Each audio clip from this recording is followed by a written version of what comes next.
Екі қойшыға жолықты. Олардың біреуінде 3 шелпек, екіншісінде 5 шелпек бар еді. Олар үшеуі бірдей бөліп жеді. Болған соң аңшы қойшыларға 80 теңге қалдырып кетті. Қойшылар ақшаны қалай дұрыс әділ бөлісу керек өзара, иә? Бізде екі қойшы бар. Біреуінде 3 шелпек, екіншісінде 5 шелпек. Барлығы шелпек саны 8. Енді олар үшеуі бірдей бөліп жеді. 8 шелпекті 3 адамға бөлсек, 8-ді 3-ке бөлеміз. 2/3-2 бөліктен жеті әрқайсысы. Мынау 2/3-2. Оның үшеуі болды, оның 2/3-2-сін өзін жеп қояды, өзі жеп қояды. Бұны басқа түспен жазайын. Көріну үшін сіздерге 2/3-2-сін өзі жеп қояды. Мынада 5 шелпек болды, оның 2/3-2-сін өзі жеп қояды. Сізге мынау қанша қалды? Соны есептейсіз. Мынау қанша қалды, соны есептейсіз. Осы екеуінің қалғанын қоссақ, мынаған аңшыға берілетін 2/3-2 бөліп шығады, мына екеуін қоссақ.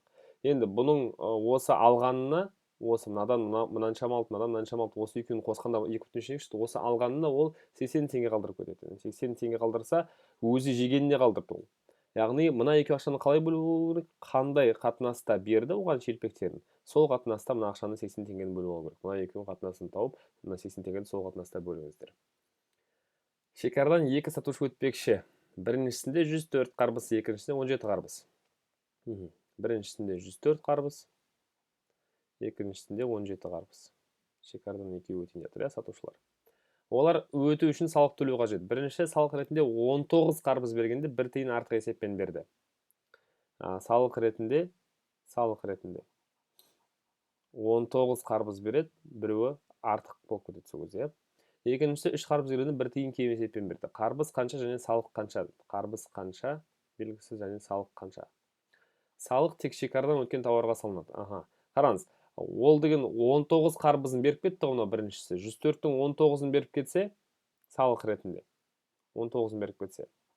Онда 104-тің 19-ында сол 85-ін алды. 85 қарбыз алды. Дұрыс па? Мынау үшеуін қалдырып кетсе, салық ретінде 17-тің 14-ін алып өтті деген сөз. Салық, мынарда маңызды шарт. Салық тек шекарадан өткен тауарға салынады. Яғни 85 қарбызға ол 19 қарбыз төлеп кетті. Қарбыз қанша тұрады? X тұрады. Бір қарбыз X тұрса, 19 қарбыз 19X тұрады.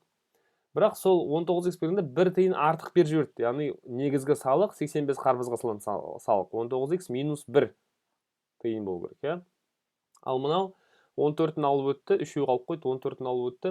Сол 14-іне 3 қарбыз бергенде 1 тиын кем есеп берді. Бір қарбыз, егер қарбыз бізде X тиыннан болатын болса, X тиын әрбір қарбыз. Онда 3 қарбыз 3X тұрады да, бірақ бұл 1 тиын кем есеп, яғни жетпей қалды. Яғни сондықтан нағыз салық 3X қосу 1 болу керек еді. Иә? Болды, осыдан пропорциядан сіз не табасыз? Пропорция орындау арқылы сіз X табасыз. X ол не? X ол бір қарбыздың құны. Яғни X тиын ол бір қарбыздың құны. Сол жауаппен қарап отырып, X тапқаннан кейін X-ті нараға қойсаңыз, мына жерге. Онда 14 қарбыздың салығы шығады да, сол шыққан салықты 14 көрсеңіз, бір қарбыздың салығы шығады. Келесі, спортсмен пойызға жүрмекші. Пойыз жүруіне 2 минут уақыт қалды. Вокзалға дейін 2 километр. Вокзалға дейін 2 километр жол бар. Міне бірінші километр, міне екінші километр. Барлығы 2 километр. Егер бірінші километрді 30 км сағатпен, мына арадағы жылдамдық 30 км сағат болса, екінші километрді қандай жылдамдықпен өту керек?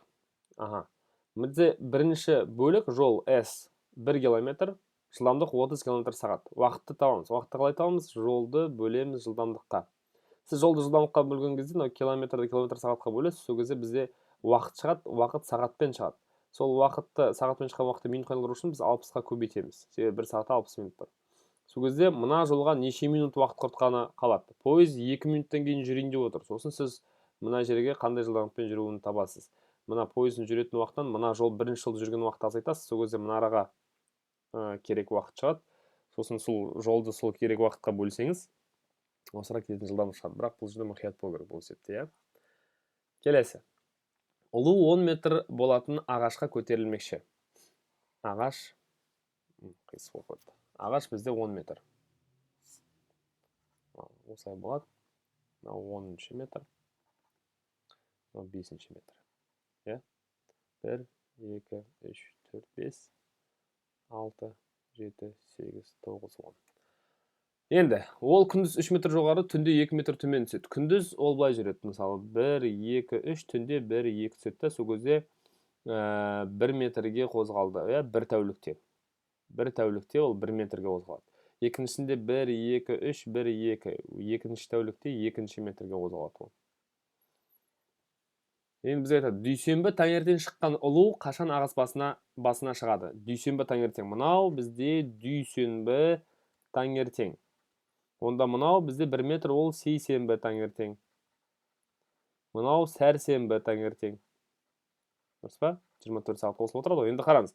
Мынаға 1, 2, 3, 4, 5, 6, 7 метр бізде 7 метр қайтадан дүйсенбі таңертең болу керек, иә? Себебі қараңыз, сейсенбі, сәрсенбі, енді 7 күннен кейін қайталанады ғой. Сәрсенбі, бейсенбі, жұма, сенбі, жексенбі, қайтып дүйсенбі. Мынаға дүйсенбі таңертең болды. Енді ол не істейді? Ол келесі 12 сағат 3 метр жоғары көтеріледі. Сол кезде мынау ағаш басына шығады деген шарт орындалады, иә? Өзіңіз көріңіз, нардан 3 метр көтерілсе, ол нарға жетеді ғой. Яғни жеткенше оған қайтып түсіп қажет емес. Сондықтан сол кездегі жететін уақытты табу керек. 493-те еш қиындығы жоқ. Бұлай араларын қараңыздар мына сандардың. Сол кезде сіз мына Т мен Y-ды табасыз да, екеуін қосып есептің жауып айтасыз. Оңай есеп. Ал соңғы есеп осы жердегі 494. Мына екеуі бір жолды көрсетіп тұр. Астындағы мына есептеулермен мынаның сұрағына жауап беру керек. Қараңыз.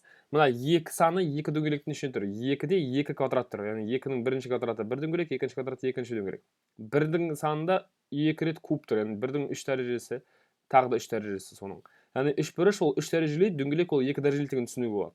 Ал мына 3 саны 4-ке көбейтіліп тұр. Демек, мына 4 бұрыш тұрса, оны 4-ке көбейту керек. Сосын осылардың барлығы бір үлкен 4 бұрыштың ішінде тұрған соң, олардың барлығын қосады да, үлкен 4 бұрыштың арқасында мына 4-ке көбейтеді екен. Мына жерде 3 квадратта тұр, себебі 3 дөңгелектің ішінде тұр. Дөңгелек біз квадратта деп айттық. 1, 2, 3 бұрышта тұр, тағы да мына сияқты. Сосын 1, 2 рет кубталды. 1 рет 3 дәреже, екінші рет 3 дәреже. Сосын 16А дейді. Неге? А 4 бұрыштың ішінде тұр. 4 бұрыштың ішінде тұрса, ол 4-ке көбейтілетінін көрдік мынада. Яғни А-ны 4-ке көбейтсек 4А, оны тағы да 4-ке көбейтеміз, себебі тағы 4 бұрыштың ішінде тұр. 4А-ны 4-ке 16А болады. Соның барлығы квадратта тұр, себебі барлығы бір дөңгелектің ішінде тұр ғой. Ал дөңгелек бізде не істейді? Квадраттайды. Осының ішіндегі мүшелердің барлығын қосады, квадраттайды. Енді мына жерде сыртындағы 6 бұрыш көбейтіліп тұр 6-ға, ол түсінікті, ал мына ішіндегілерді есептеу керек.